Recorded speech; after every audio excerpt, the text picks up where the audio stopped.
Nintendo enthusiasts loved Bloodstained Ritual of the Night on Nintendo Switch or just in general. That said, Bloodstained for Switch does suffer from undeniable visual problems compared to the PlayStation 4, Xbox One, and PC versions of the game. 505 Games is promising to dedicate resources to clean up the Switch version. But in spite of all of that, in the first week of release in the United Kingdom, Bloodstained for Switch sold more copies than the PlayStation 4 and Xbox One versions combined. On the UK sales charts, this awesome bump in sales caused Bloodstained to jump from number 17 last week to number 9 this week. That puts the game ahead of Super Smash Bros. Ultimate and just behind Assassin's Creed Odyssey. Now don't get me wrong, these terrific sales of Bloodstained for Switch don't necessarily mean everyone who bought it is thrilled with what they received, as I'm sure many didn't know what they were in store for with the Switch version in advance. However, I would still wager that the majority of Switch gamers are enjoying the experience, as I certainly am at the moment. Visuals and even choppiness aside, it's a really well put together game.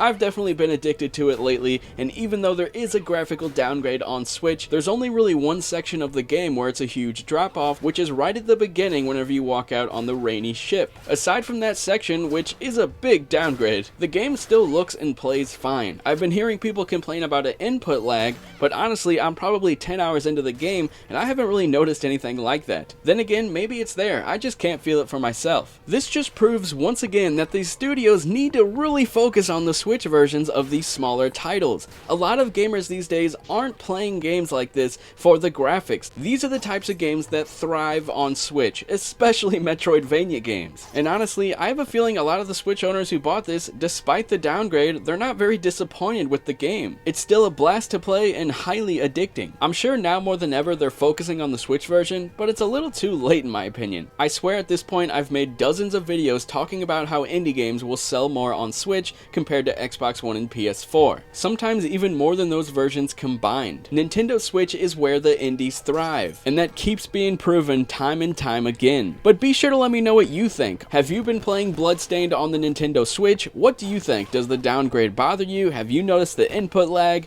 Be sure to let me know everything down in the comments section below. And in case you're curious how the game looks on Switch, I'll be sure to link my comparison video at the end right now. Thanks a lot for watching, guys. Hit that subscribe button if you're interested, and maybe even the notifications bell if you're feeling generous. I'll talk to you guys later.